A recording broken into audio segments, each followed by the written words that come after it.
मुख्यमंत्री जी से मुलाकात न करूं।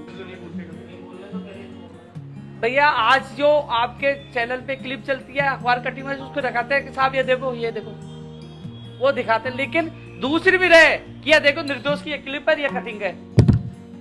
मीडिया का सबसे बड़ा रोल होता है, जनता मीडिया पे बहुत विश्वास करती है, लेकिन लोगों की पीड़ा मैंने देखा है और वो मेरे पे लागू हो रहा है। जब प्रेस नोट जारी किया, मैंने पुलिस का प्रेस नोट पढ़ा, कल पढ़ा रात को, उसमें मुझे माफिया बता रखा है, सब कुछ बता रखा है। मैं हर चीज का जवाब देने आया हूं और उसको देखकर सब मीडिया ने चलाया, क्योंकि मीडिया मैं सबके सामने नहीं था ना, मैं बयान दे पा रहा था उस समय। आज मैं वो जवाब देने आया हूं, लेकिन उस चीज को भी ये दिखाया जाए कि मैं दोषी हूं तो मेरे खिलाफ चलाओ, मैं कह रहा हूं, लेकिन निर्दोष हूं तो उसको पुरजोर तरीके से उसी तरीके से चलाया जाए जिस समय चलाया गया था। ये मैं आप लोगों से हाथ जोड़कर निवेदन कर रहा हूँ, और ये मेरे लिए नहीं, मैं तो आम जनता के लिए निवेदन कर रहा हूँ। वो लोग कई कहते हैं जो बेचारे निर्दोष साबित होते, लोग उसको देखते समाज में वो अलग हो जाता है।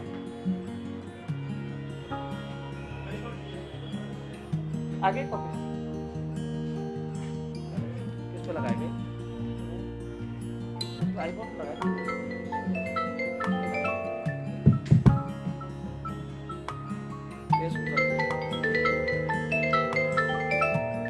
आगे फोटो कॉपी आगे क्या मंगा दें?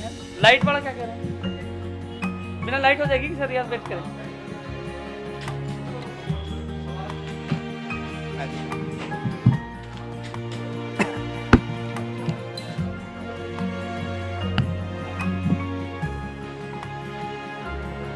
आवाज कैसे?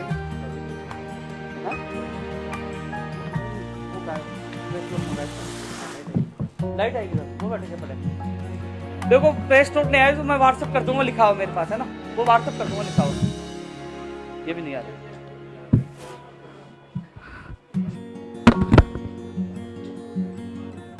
ये कर दिया किसको? इसमें फेसबुक कर देना इसको।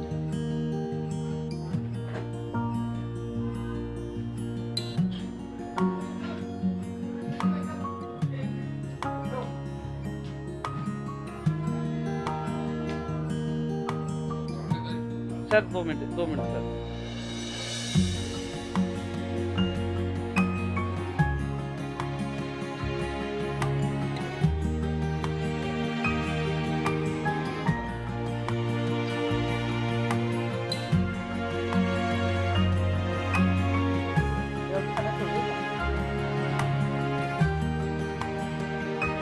आज आपके सामने मैं इसलिए उपस्थित हुआ हूं कि जिस प्रकार सरकार ने षड्यंत्र करके जब 10 साल के उस संघर्ष को कुचलने की कोशिश की गई, जब सरदार शहर में 20 तारीख को एक ऐतिहासिक रैली थी, वो युवा आक्रोश रैली की हमने घोषणा की थी। माननीय मुख्यमंत्री जी के विश्वास पे, उनके आश्वासन पे 38 दिन बाद हम गुजरात से राजस्थान लौटे थे। हमारी हालांकि सीएमओ में मीटिंग हुई, दूसरे दौर की मीटिंग होनी थी, लेकिन हमारे युवा साथियों ने निर्णय लिया कि जब तक परिणाम नहीं निकल जाए हम लोग संघर्ष जारी रखेंगे। 20 तारीख की सरदार शहर में बड़ी रैली थी जिसमें 5000 करीब युवा इकट्ठे होने वाले थे, और 19 तारीख को मैं 4 बजे मैं चूरू पहुंच गया था। रास्ते में मेरे पास फोन आया कि परमिशन के लिए साफ मना कर दिया गया, आपको परमिशन नहीं मिलेगी।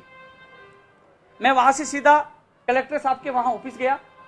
कलेक्टर साहब से मुलाकात नहीं हुई, पीए साहब मिले, उन्होंने ये कहा कि आप एडीएम साहब से मिलिए। एडीएम साहब के घर चला गया, एडीएम साहब से मिला कि आप एसडीएम साहब से मिलिए। मैंने कहा मैं एसडीएम साहब से मिलूंगा, और सरदार शहर में घुसते ही पुलिस प्रशासन ने मुझे रोक लिया। यह घटना 4:30 बजे की 19 तारीख को। उन लोगों को रोका और मुझे बिठाया, बोले आप चाय पिए, हम आपको कलेक्टर साहब से मिलवाएंगे। मेरे साथ 4 साथी और थे, और कुछ देर बाद मेरे 4 साथियों को अलग करके वहां के थाने में ले जाया जाता है और मुझे जयपुर के लिए रवाना कर दिया जाता है एक निजी गाड़ी में।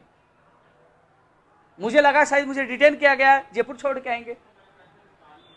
सीकर बॉर्डर पर श्यामनगर के 2 स्टार और उनके साथ 3-4 सिपाही गाड़ी में मुझे वहां से लेते हैं। सरदार से चूरू पुलिस उनको सौंप देती है, और 10:30 बजे मुझे श्यामनगर थाने में ले जाया जाता है।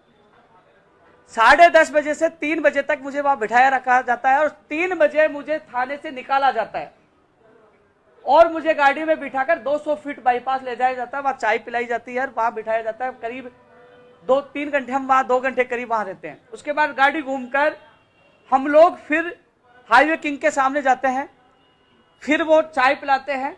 और जब मैं घूम रहा था मैंने उनसे टाइम पूछा तो 6:23 पर वहां से गाड़ी घूमी है और मुझे वापस थाने में ले आया, बिठा दिया जाता है। मैं पूछता हूं कि मेरा गुनाह क्या है, किस आरोप में मुझे गिरफ्तार किया गया है, मुकदमा कौन सा है, मुझे कुछ भी नहीं बताया जाता है। मैं कहता हूं मेरे एडवोकेट से मिलाया जाए, परिजनों से मिलाया जाए, दोस्तों से मिलाया जाए, सारे लोग थाने के बाहर थे, किसी से मिलवाया नहीं गया। जब शाम को मुलाकात होती है मैं कह रहा हूं कि मैं खाना नहीं खाऊंगा, मेरे साथी से मिलाया जाए, मेरे एडवोकेट से बात करवाई जाए और मुझे बताया जाए।